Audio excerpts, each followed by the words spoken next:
All right, so this is four color energy.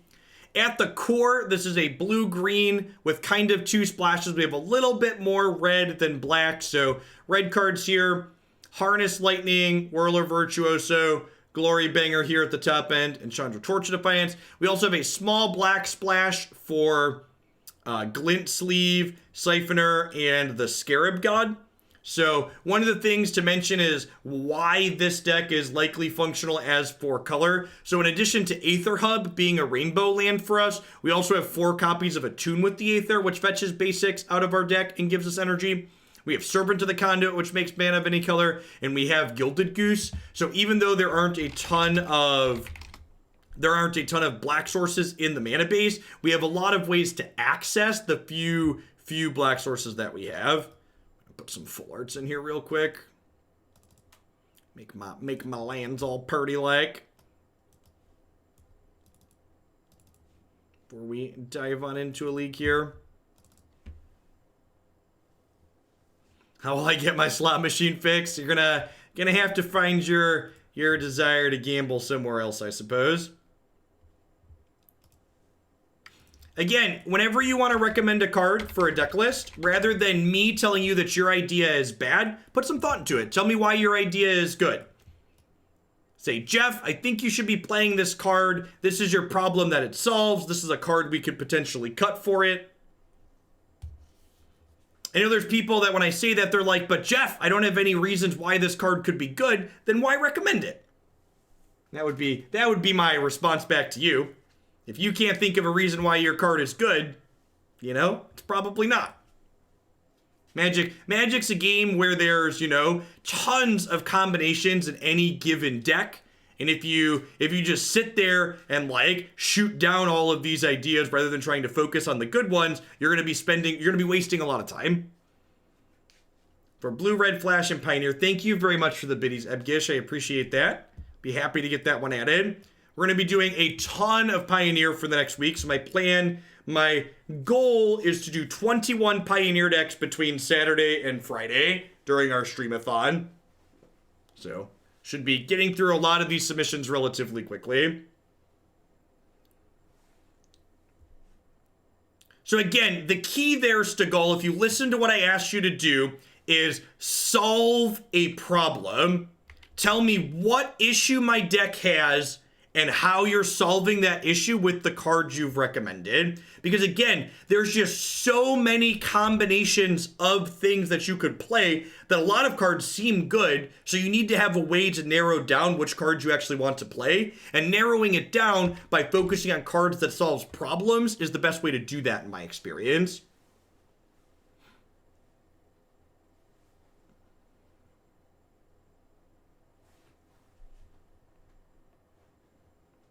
Commit to Memory. I think Commit to Memory is a very playable card, Danon. Just in general, it's good. So are we dead? Are we dead?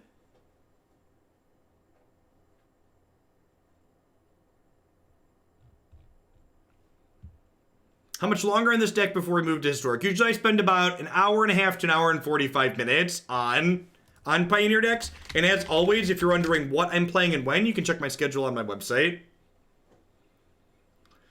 Feels pretty dead, man. The question here is, I guess they only have one card left. I guess maybe with turn 3 Chandra, if they don't have another 1/1, we can kill this and then maybe not die to this. But like, we're getting attacked for 9 this turn, which is a ton. I was really disappointed when they printed this card into Historic, because I think this is one of the cards that probably shouldn't be legal in this format. I think this card creates a lot of silly starts where one player just doesn't get to play a game. Very, very high variance, largely uninteresting card.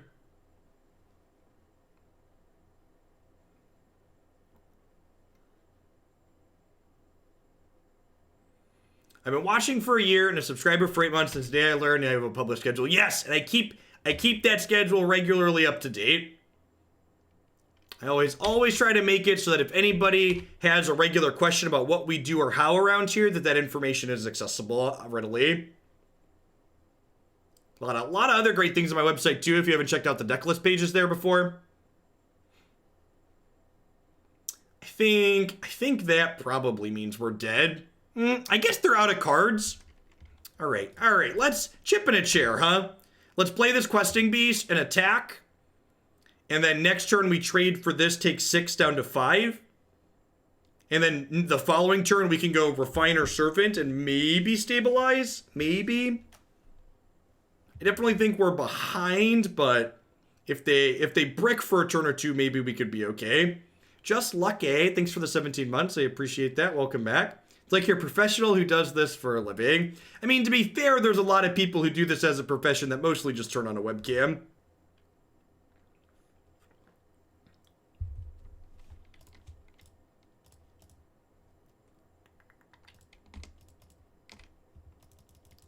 Yeah, Whirler Virtuoso would be a great pickup for sure.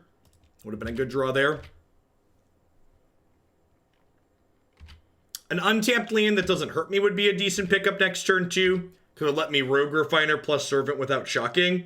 If they draw another payoff here, we're probably just dead. But, you know, don't play around things you can't beat. Just like focus on beating the board and hope for the best.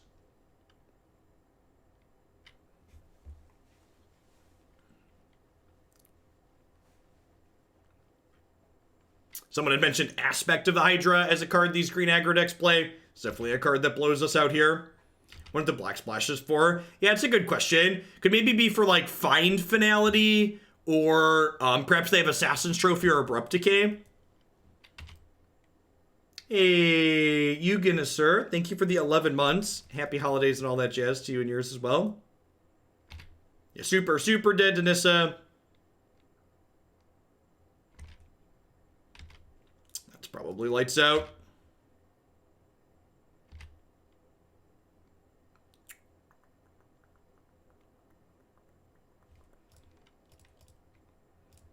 We'll start here, but I believe we're on the 0 outer.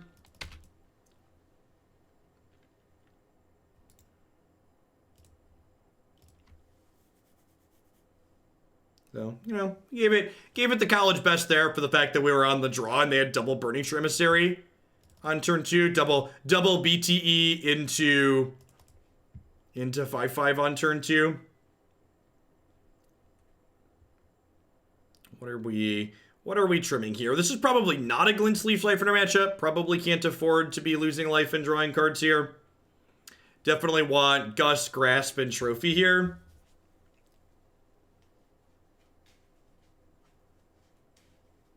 Questing Beast trades with their things, which is nice. Scavenging Ooze gains us a bunch of life after the fact. I don't think Awakened Inferno is very good here because a lot of their creatures are bigger than 3 defense. What's my trim?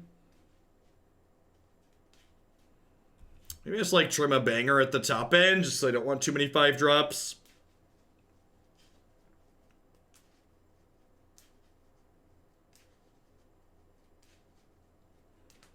The bingo board probably could use some updating. Android is the username of one of my buddies that used to stop by with some frequency. It's been a while since I've done a co-stream with anyone. Matt and Mike haven't been by in a while. At least not while I'm live. I don't do. They both have adult jobs.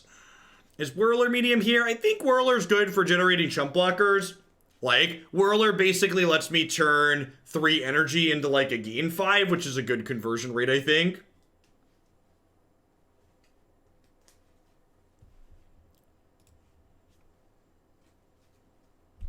Yeah, seems good.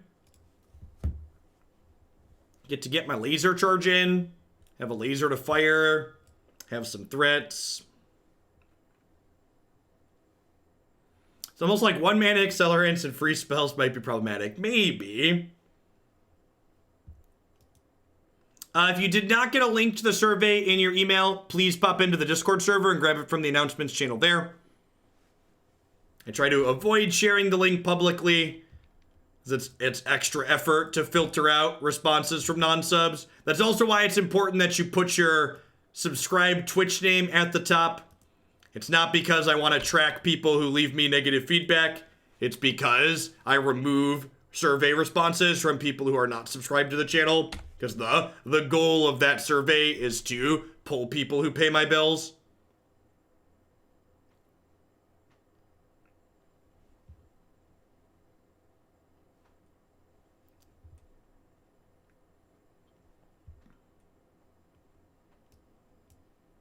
Yeah, I think that's kind of a fundamentally different deck though, Maven. So like your suggestion there at that point, once you articulate it, is play a different deck, which I think is probably a fine recommendation, like building a tap out control deck that's different.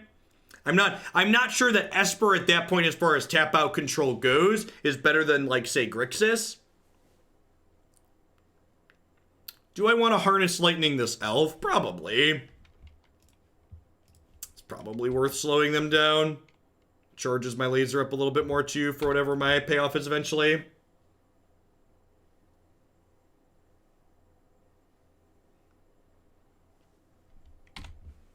Yeah, these decks tend to have a lot of 1 into 3s, so like the fact that we killed their elf gives them no turn 3 play is pretty good for us. Tap out control refers to control decks that don't play a lot of counter magic. There are decks that are frequently just like playing cards that interact with the board and they tap out on most of their turns of gameplay.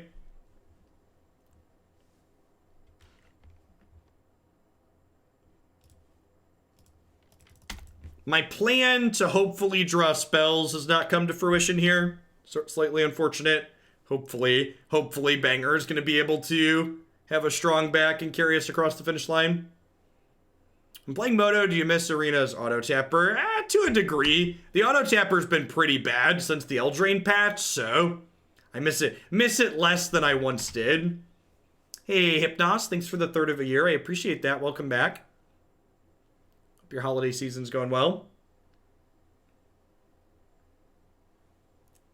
Not having a play here on 4 feels real bad. We'll see what their turn 4 is. Wouldn't be surprised if they have another chunky monster. That's a 5/5.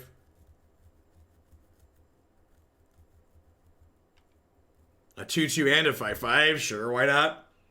Pythrion, thank you for the 29 months of support. I appreciate that. Welcome back. A figurative venture. Thanks for the 3/4 of a year. Harness Lightning's good. Wish I could have had that last turn, but beggars won't be choosers. Definitely going to go ahead and just glory bang the Steel Leaf Champion here. And then we can trade the Refiner for the 2/2. Take 5 in combat. Harness Lightning, the Love Strike Beast the following turn. So hopefully we draw a 2, 3, or 4 mana card next turn. So that way we can double spell. If we get a good double spell turn next turn, we should be in an okay spot. If we just draw another blank, we're probably going to be too far behind. Driven, trample, and when they deal damage to us, draw a card. That's what they're splashing black for. Driven to despair. That's really sick. That's phenomenal. I bet they have some other cards too, but I can't block here because these are all menace and trample. So we're taking 8 and they're mind twisting us and they're drawing 3. That seems really sweet. When we played the Sultai Dredge deck, the best thing about that deck was definitely Driven to Despair. So like, seeing that, like Driven to Despair's a payoff for flooding the board with Burning Emissary too, right? Like that's good with Love Struck Beast as well, because this is 2 bodies. Really, really impressive card there out of the opponent. 3 mana spell. 3 mana spell. I guess I'm going to do this now just so I don't get blown out by an aspect of the Hydra or a Blossoming Defense.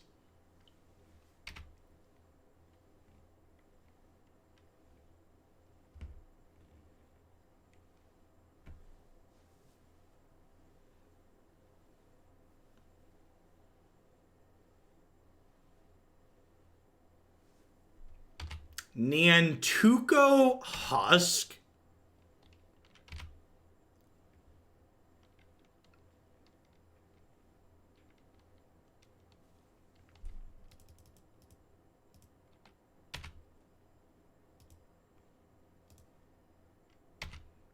That's literally, That's literally the words that came out of my mouth, was driven to despair.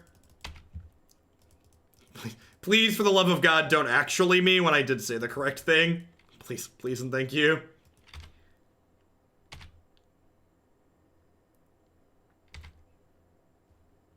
That's always one of the things to try and figure out early in a format, right? Punchworthy, is their deck good, or was our deck just bad? One of those finer details that can be hard to figure out sometimes.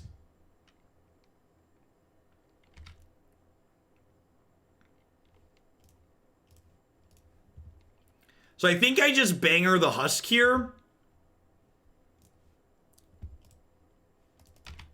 Because if they want to keep it, they have to sack both their 1/1s.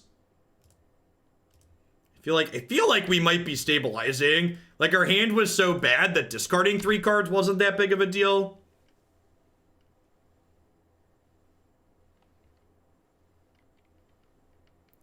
Collected Company. Alright, probably dead. Their build is neat. Second Nantuko Husk, yep. We're just dead here, right? Was impressive for the opponent's deck. I like what they're doing there. We needed to generate a double spell turn on one of those turns between turn 6 and 7. We just weren't able to do it and pull ourselves out of the hole. Glorybringer tried its hardest, but can't bang your way out of everything. Yeah, the Driven to Despair is powered by Burning Tremissary. Seems sweet. And Lovestruck Beast being 2 bodies is also excellent synergy there.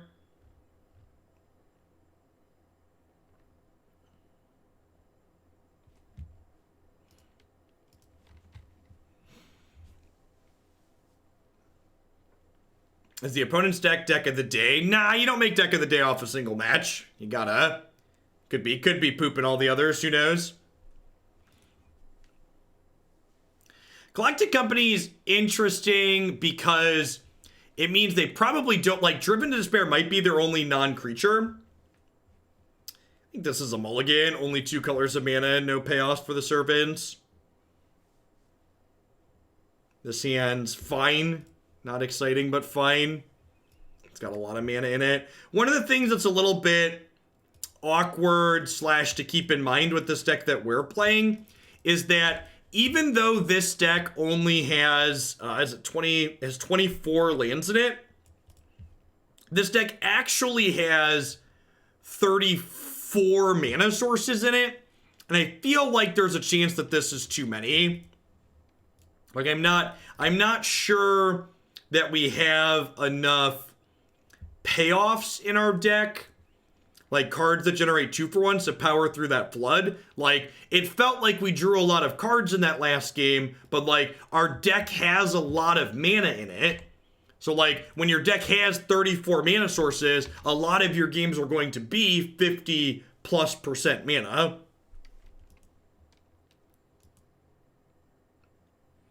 I mean, even going down to 22 lands, we'd still be over 50% mana. A very, very large ratio of mana sources. They stepped on our goose chat. That's rude.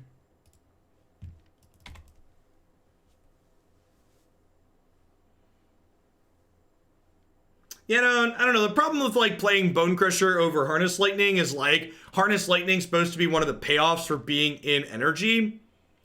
So, like, if you're like not on Harness Lightning, like, at that point, why are we playing the energy payoffs? Like, is it worth it to be playing energy cards in general?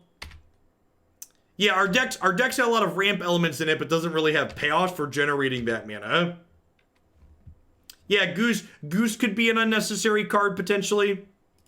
Is a decent line of thought, I think.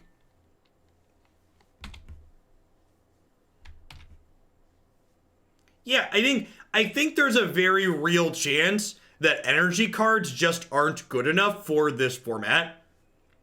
That's kind of been my feeling from the energy cards when we've played it other times so far. Like the payoff for energy is the same as what it was when these cards were standard legal, and this format's a higher power level than Kaladesh standard was.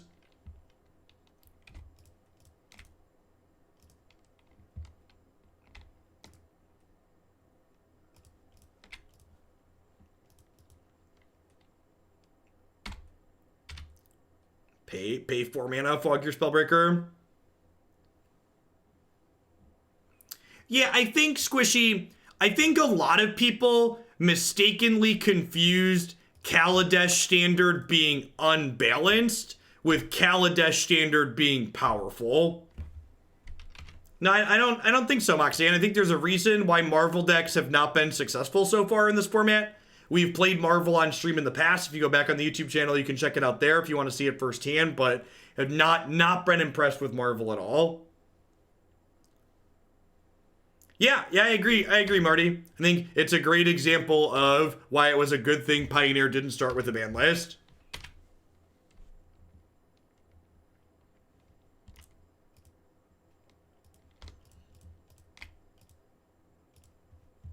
Think I'm just trading this for Spellbreaker here.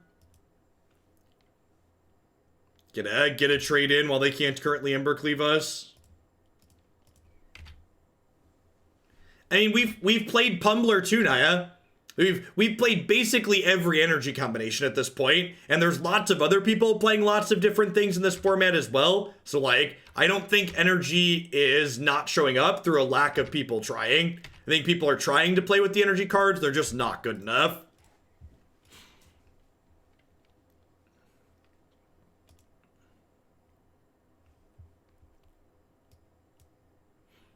All right, I think I'm gonna just go ahead and cut Geese and Lumbering Falls and all the post-board games we play for the rest of this set and see how the deck feels with just less mana in it. Again, Glint-Sleeve Siphoner not good here against in an aggro matchup.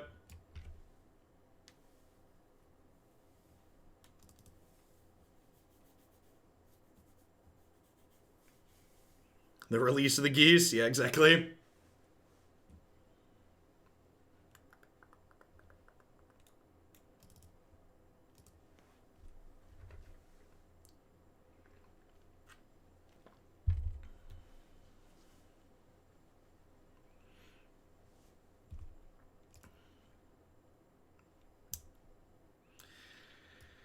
Oh, that's awkward. Marsh, Forest, Aether, but Aether can't get both for this. We've not played with Dynavolt Tower. That's an interesting thought. Anderson had played Dynavolt Tower Control a little bit, and it looked pretty okay when he played it. That's not what I have first-hand experience with yet, though. This is one of the energy payoffs I've not seen or not tried to leverage yet firsthand.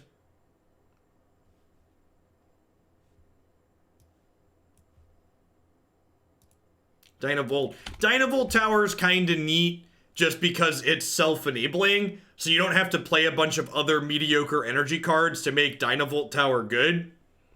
Yeah, you could just you could play Dynavolt Tower, Glimmer, Harness Lightning, and no other energy cards. Likely be reasonable still.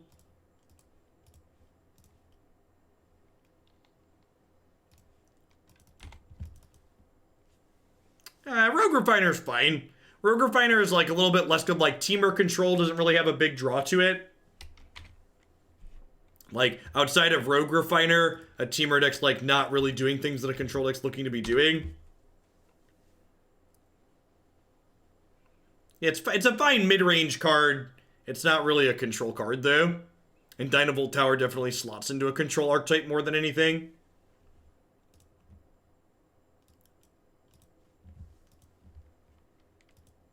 How's the paywall to get into Pioneer and Moto from a new account?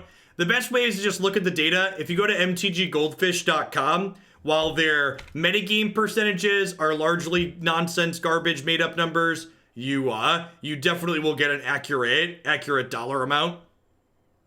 So you can go on there and see what it costs to buy various things.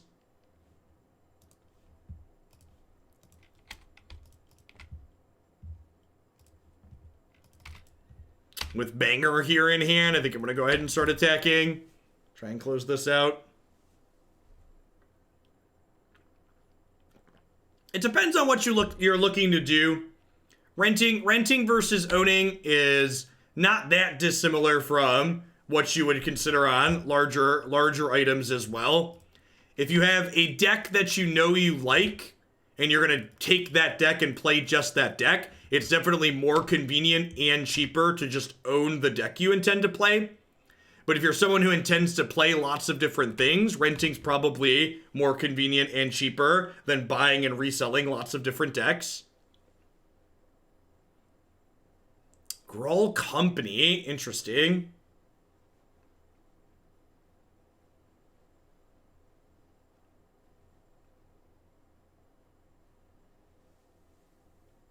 Weird that they companied on our... I guess it plays around Glorybringer.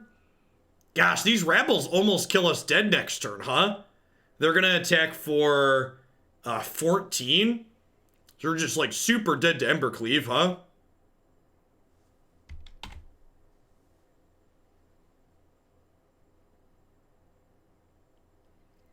I think that's true, Ebgish. I think it's difficult if you are trying to play the best deck in any given week. But I think, like, if you would have asked me week 1 for various decks that I think are safe picks, I would have been able to give you a variety of them.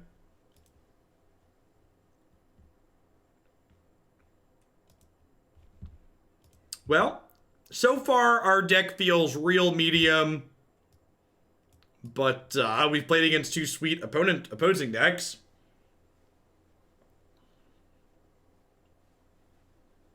The Rebel Company.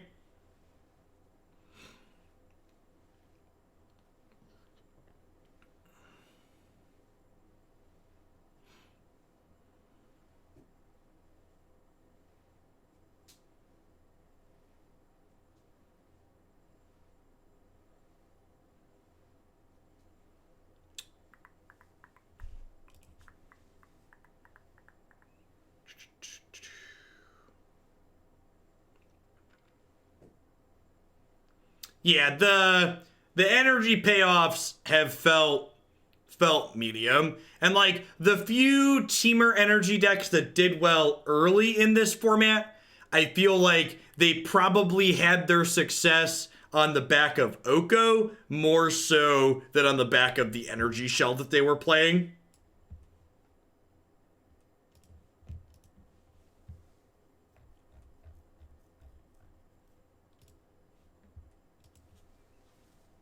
Embarrassed about what, Rainfall?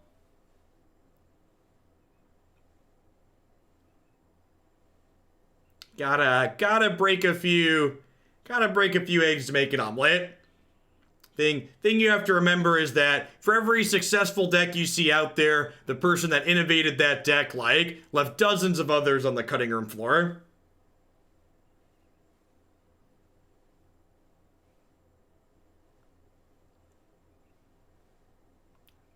Being kind of bad at something is the first step towards being good at it.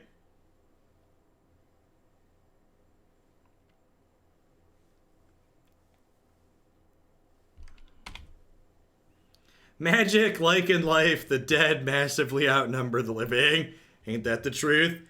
Alright, so we're currently missing blue mana, but I am going to get a second red here since I have both Chandra and Banger in my hand lined up.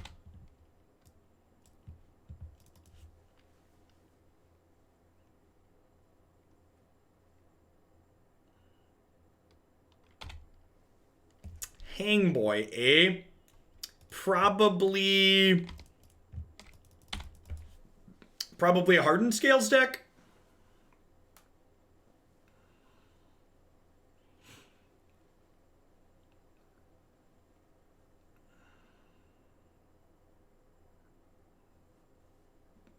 Can you be more specific, Master Neo? Rather than being vague with the corporate buzzword talk? Like, can you give me an example of a payoff you feel like we're not playing that we should be?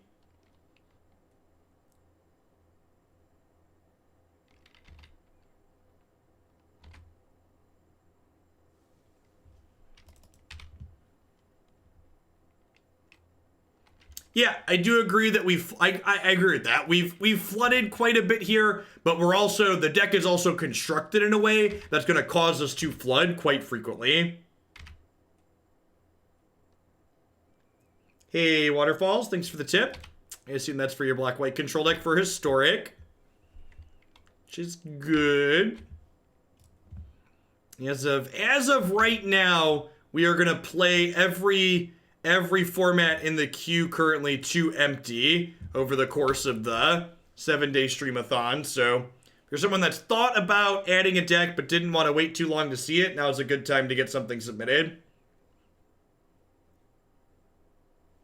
I think we're going to do, the plan is to do 21 Pioneer decks and then like a dozen standard and historic decks each.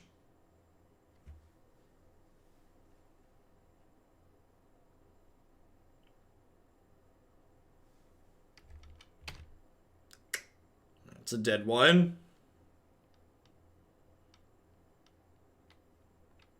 I feel like we've also, so people talking about energy payoffs in chat, I feel like we've also been a little bit unfortunate in our set of matches so far that we played with this deck, because the primary energy payoff in this deck as constructed is Glint-Sleeve Siphoner, and Glint-Sleeve Siphoner is notably very bad against aggressive decks, and so far we've played against all aggressively slanted decks, so the payoff that this build is electing to play has not been great against the decks that we've paired into. Hey, Logos, thanks for the brand new tier 1 sub. Welcome to Hoaglandia. Hope you're having an excellent Thursday wherever you're at in the world. Thanks for keeping me employed here. This game Siphoners have been pretty good though, huh? We've drawn what, like 3 cards total off them so far?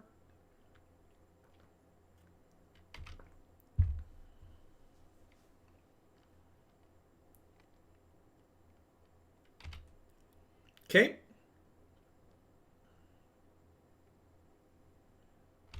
Yep.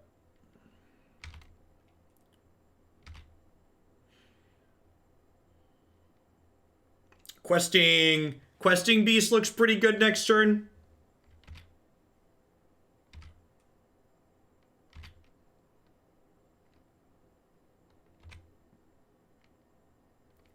Another Harness Lightning, huh?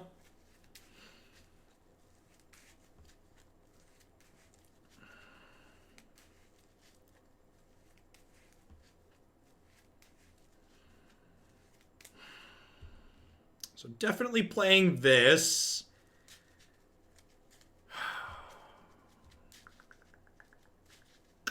We had a lot of permutations of what we can do this turn.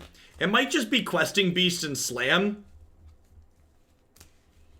I could also see Chandra plus Chandra Harness Lightning the Hangerback Walker. Just to like cut them off at the pass of Vivian making too many counters for the Hangerback Walker. That gets my Planeswalker into play too. Feel like that's probably what I want to do. A double spell turn here seems pretty good. They can start pumping up the Hangerback Walker tokens, I suppose.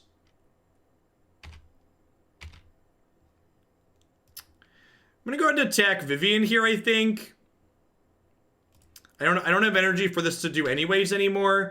And like with things like Nissa in their deck, cleaning a couple of tokens off the battlefield is good here. So they can trade a Thopter token plus a plant token here, but then they don't kill Chandra on the backswing, so I think that's good.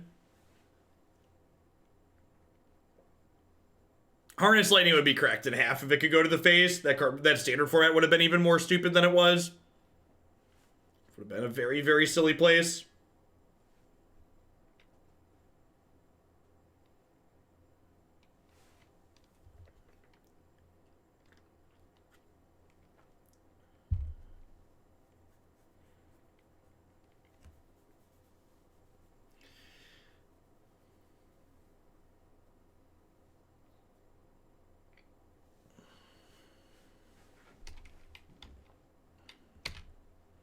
Yeah, my experience in this format so far, Master Neo, has been that the energy payoffs are not proportional in power level to the amount of cards you have to play to like fill that out. Like, there really isn't room for better cards in these energy decks compared to what we played when this archetype, when these cards were standard legal. And like the standard legal versions, the standard legal payoffs just like aren't good enough payoffs in Pioneer.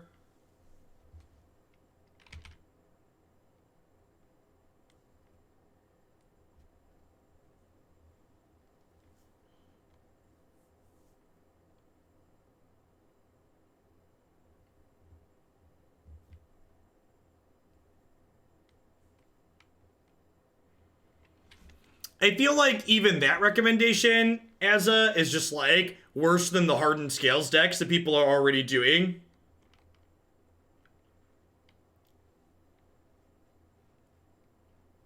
So like why is that payoff that you're talking about better than just playing Hardened Scales?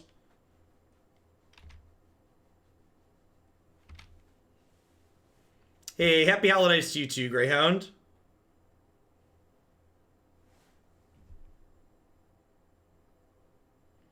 So even if I chump block here, this has trample. So they'll trample for 1, 2, 5, and Chandra will die. So Chandra's dead here.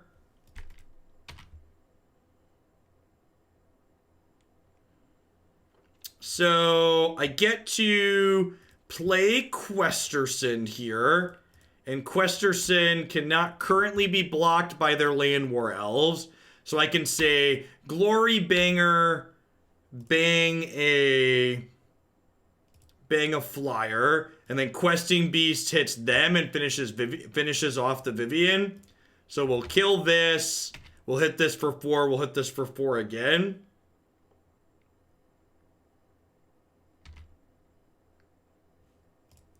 So they are down to 1 card here. And we have the superior board state, which is sweet.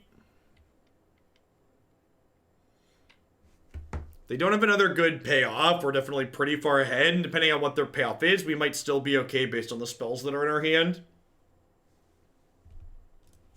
But just can't beat the board. Seems good for us. Grasp and Aether Gust sound great. Magma Spray sounds quite good. They're a mana dork deck, and this also exiles Hangerback Walker if we can catch it early. Sage, maybe Trophy, maybe Chandra. Again, I'm just going to cut mana source in these post-board games. I think we're playing too many of them. Glint-Sleeve Siphoner seems real bad against both aggro and Hangerback Walker.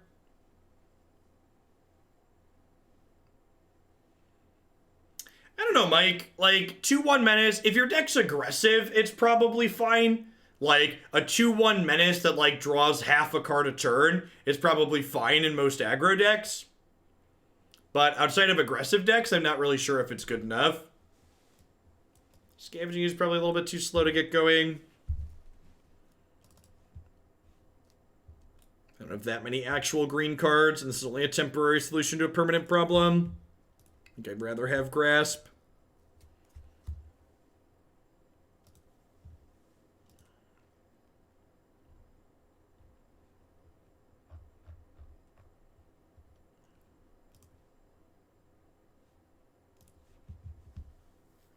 Yeah, this is fine, right?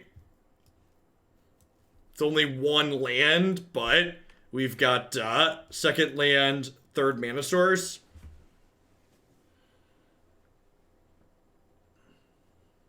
Yeah, I don't know. All the other alternative energy decks people are playing, again, like, my stream's far from the only place people play Pioneer out there. So, like, even though I haven't tried these other energy configurations, I would bet most of them have been tried by people. And there's a reason why none of them have found success. Like, the cards people are talking about trying in aggressive shells are just like, well, why is that better than, like, the other less restricted aggressive shells people could be playing? Yeah, I feel like we need just more energy cards in order for them to be good in this format. I think people are so stuck on how unbalanced Kaladesh was, they've mistaken the format being unbalanced for the cards being powerful. When, like, compared to how ramped up the power level has been in recent sets, these energy cards just can't hold a candle to, like, what Eldraine is doing, for instance.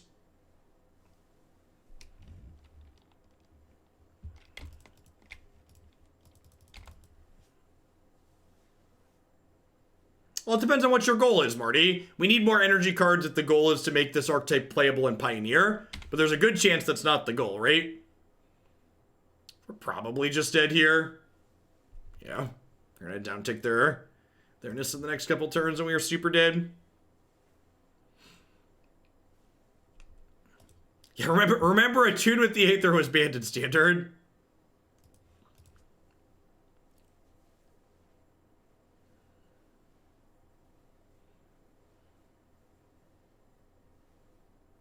Can you explain why I want Thoughtseize in the draw, Master Neo?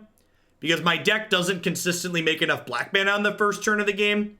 Can you explain why it's better on the play than the draw? Again, the whys are very important. Why is that a good choice? Help me understand. Can I get the first hand back? Is that an option?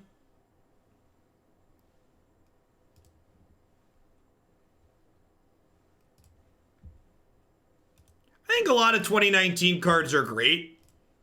I think people get so focused on the mistakes that got made that they lose sight of there were a lot of fine designs in 2019.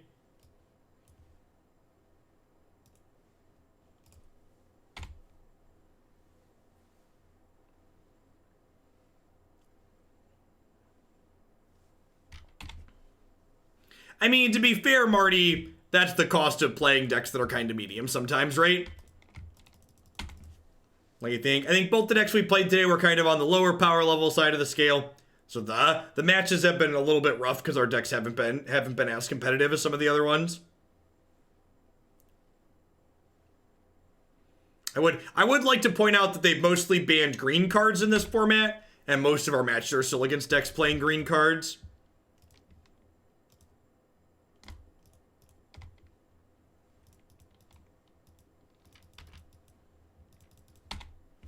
The problem, Neo, is that, like, boarding in 2 copies of Thoughtseize doesn't mean we're likely to draw it. So you're right. If I can board in these Thoughtseizes and frequently have and cast it on the first turn of the game, it's very reasonable. But that's not going to be the case in this deck. I'm frequently not going to be able to cast it. I'm frequently not going to have it with only 2 copies. And, like, drawing a Thoughtseize on turn 5 or 6 once my opponent's hand is empty and I need cards that play to the board is not good here. Generally speaking, having Thoughtseize against aggressively slanted decks is not what you want to be doing. Hey, look, if I could have stacked my deck there, that's the card I would have put on top. I mean, the difference between a good design, I feel like that's being a little pedantic, Foxicon. Like, numbers are frequently wrong. Like, the difference between a card that's fine and a card that's not is like one little change a lot of the time. You could argue anything is fine. They just missed the mark a little bit.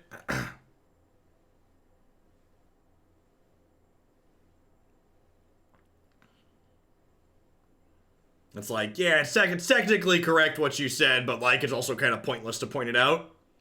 So we just want to draw like Scarab Gods and bangers from here on out. This Serpent, the X mana, make an XX. Yeah, Oko could have been only things you control. Oko could have been a -1 or a -2. He could have started with less loyalty. He could have cost 4 mana. A lot of knobs they could have twisted there, as with most Magic cards. Voracious Hydra, sure. It's gonna eat my mana creature. Could eat my Rogue Refiner too, I suppose. Wouldn't be surprised they eat the Servant just because I don't have a second red source in play. Yeah, it could have also been exclusively things you don't control if it couldn't have made you blockers or attackers. That could have been another reasonable way to balance it.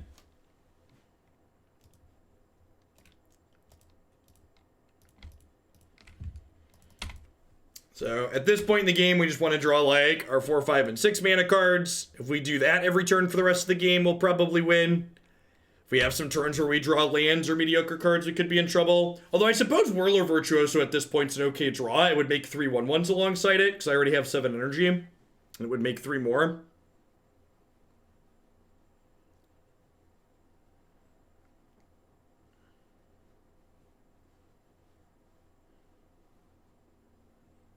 I do think Oko and Once Upon a Time should have been easier things for them to catch.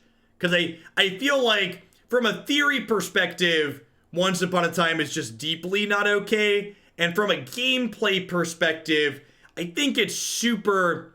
I don't think it's unreasonable to expect people who played games with Oko to be able to look at this card and be like, yeah, this isn't okay.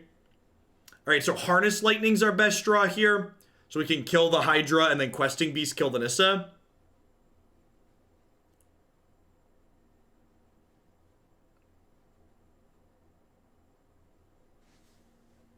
Trophy. That'll also do pig.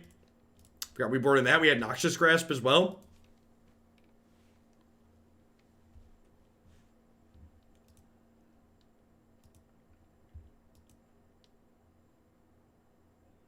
Yeah, I think that's the case, Marty. Oko definitely kind of feels to me like this is a card that didn't originally... Oh, they have a Brutal. All right, well, now they have to trade Walking Ballista or Nissa. So, do you want to trade your Walking Ballista or do I get to kill your Nissa?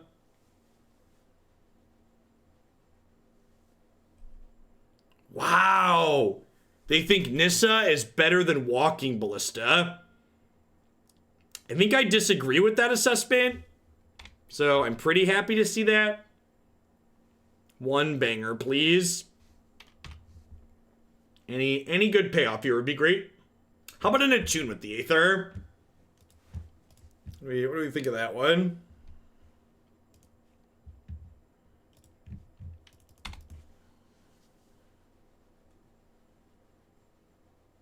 A lot of the old Nissas that animated lands also didn't give them vigilance. Like that's a pretty key differential as well. We're gonna die very quickly when this Nissa down ticks next turn. Scarab God would be good. Glorybinger's good. 6 mana Chandra's great.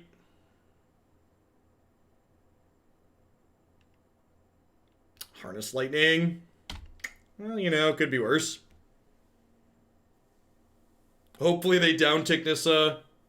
And we'll Harness Lightning the Mystic in response.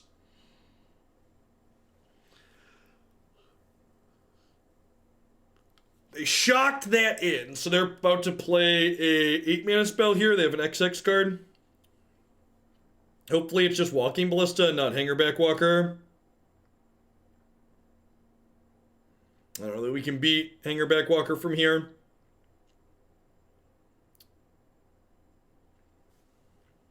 Okay, Walking Ballista is beatable. Maybe. I gotta do this. And then we're taking 4, 5, 6, 7, 8, 9. So we're going to 5 here. So we're actually gonna be dead on board. So we need a banger or a payoff or something at this point.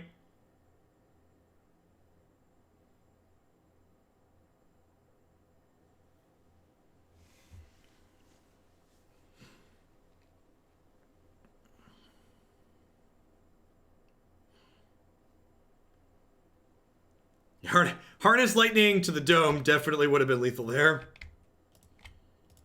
Okay, that kills a Mystic. And then it buys us a little bit of time because they gotta send a plant at Chandra. I guess it actually doesn't buy us any time, huh? Because they plus make a token, hit Nissa for 1, hit me for 1, and then next turn Nissa's down tick is lethal. So Banger still saves us here. Kills a 1/2, kills Nissa. Removal spell buys us another turn. Okay. That was probably the best draw on our deck.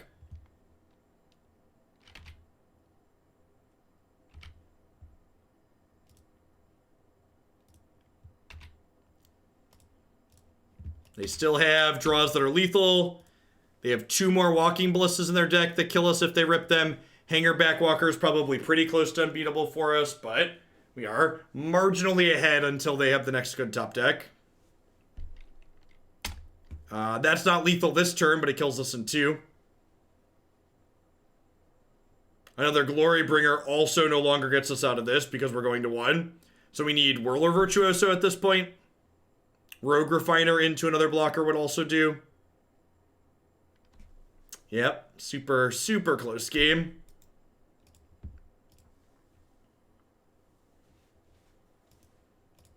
I think I'm going to be done with this one and roll on into some Historic for the afternoon. I don't really feel like playing more games is gonna teach me something that I don't already know or feel.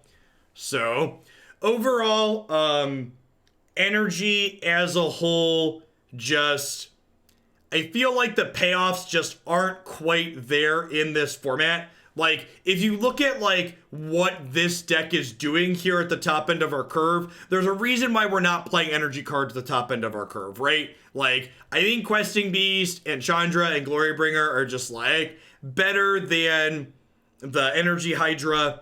Siphoner and Whirler Virtuoso are okay, but the fact that we have to play cards like Attune with the Aether and Servant of the Conduit as opposed to 1 mana acceleration is not great. Can I cut in a Pioneer then? I would love your money, yeah. And in for a Pioneer, cut the line. I can run a little bit later today than scheduled, so ship it. Ship it, Scholar. Money, money, money, money. All right, I'm gonna hit an ad roll while we get set up. Scholar's gonna be sending it in, so we're gonna do one more Pioneer deck then before we roll on to Historic. We will still do 3 Historic decks later. So back in a few with whatever sweet thing Scholar's gonna send in. Thanks for the 13 months, Dragon. Welcome back.